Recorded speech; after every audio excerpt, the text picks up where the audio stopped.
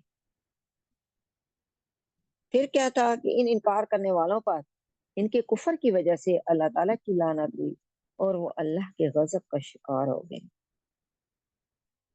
اس سے پتہ چلتا ہے کہ یہودی جو ہے وہ متعصب و حاسد قوم ہے، اور یہ قوم اپنے اس تعصب اور کفر کی وجہ سے اللہ کی رحمت سے دور کر دی گئی۔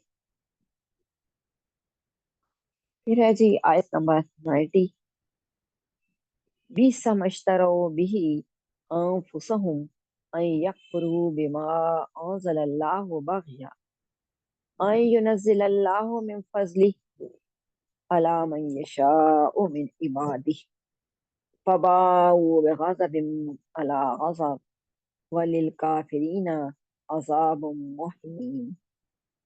بیسا بہت بری چیز، اشترو جس کے بدلے، انفسہم انہوں نے اپنے آپ کو بیچا، ان یکفرو کہ وہ منکر ہوئے، بما اس چیز سے، انزل اللہ جو اتاری اللہ تعالیٰ نے، باغین اس وجہ سے، ضد کی وجہ سے، ان ینزل اللہ کہ اتارے اللہ، من فضلہ اس کا فضل، علی من یشاء جس پر اللہ چاہے، من عبادہ اپنے بندوں میں سے،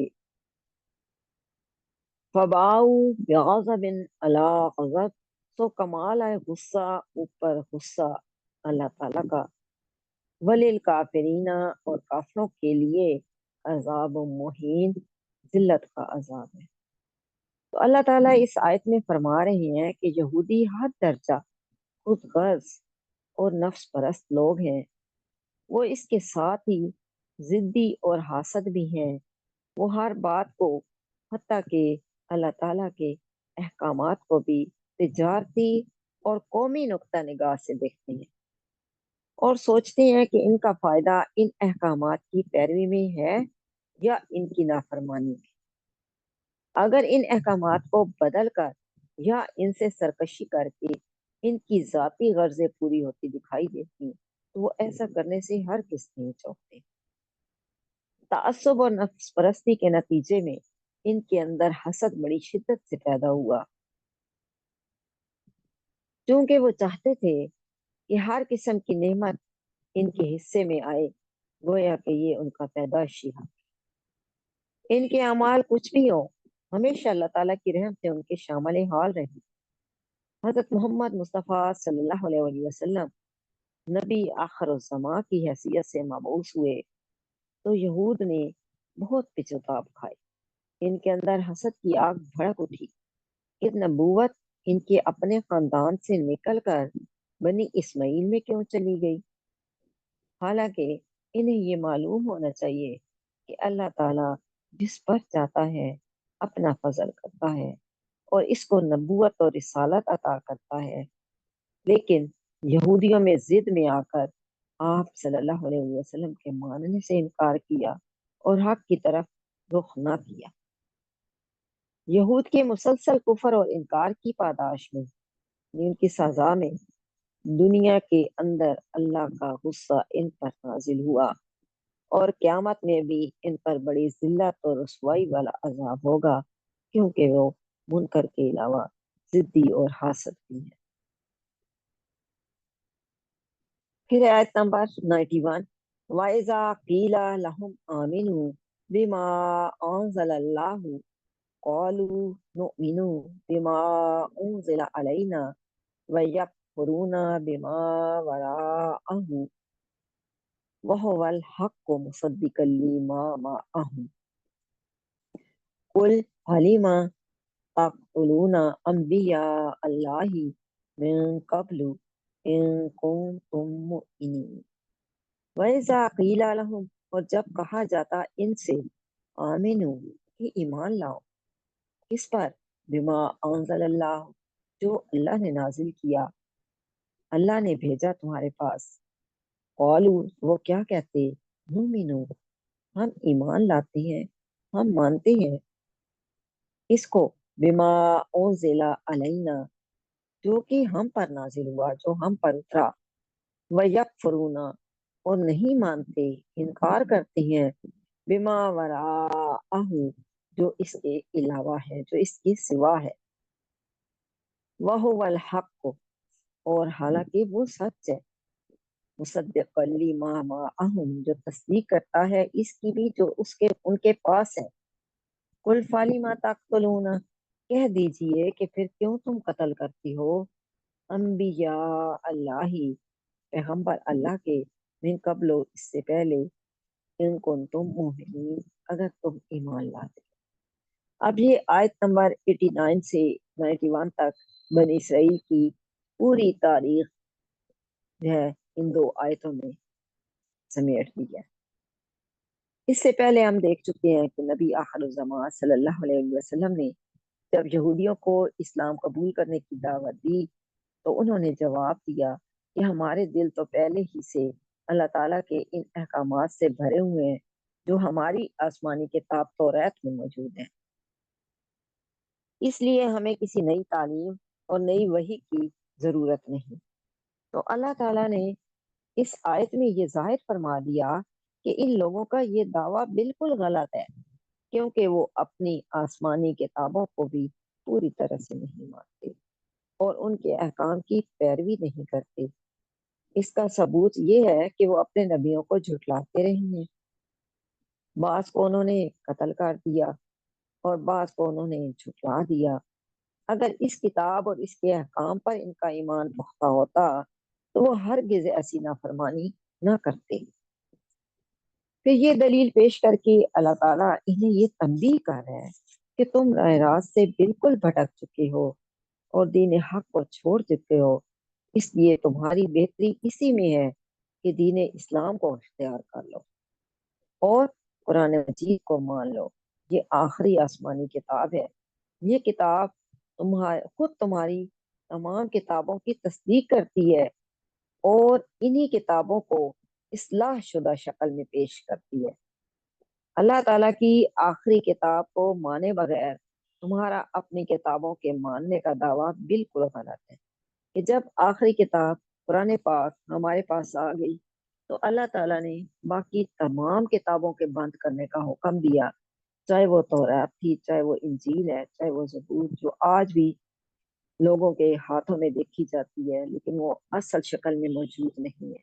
اسی لیے اللہ تعالیٰ نے قرآن پاک نازل کیا کہ آپ قرآن پاک میں تورات بھی ڈھونڈ سکتے ہو، انجیل بھی دیکھ سکتے ہو، وہ تمام احکامات جو پچھلے صحیفوں میں تھے، کتابوں میں تھے، اللہ تعالیٰ نے وہ تمام احکامات اس کتاب کے اندر سمو دی ہیں۔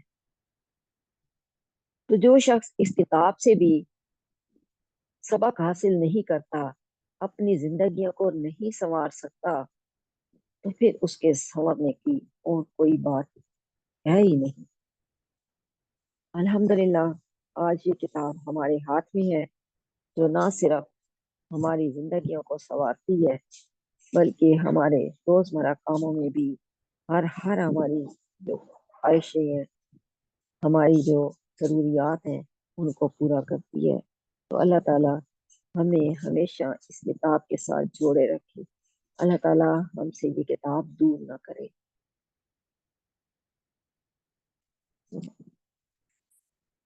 سبحانک اللہم و بحمدک نشہد ان لا الہ الا انت نستغفرک و نتوب الیک۔ سبحان ربک رب العزت عما یصفون وسلام علی المرسلین والحمد للہ رب العالمین۔ اللہ تعالیٰ آپ سب کا یہاں آنا بیٹھنا قبول فرمائے اور آپ کے دلوں میں جو تمام حاجات ہیں وہ سب کی سب اللہ تعالیٰ پوری فرمائے اور ہمیشہ آپ کو اس کتاب کے ساتھ جوڑے رکھے، اور اللہ تعالیٰ ہمارے یہ چھوٹے چھوٹے اعمال قبول فرمائے، اس کو ریاکاری میں نہ لے جائیں۔ السلام علیکم ورحمۃ اللہ وبرکاتہ۔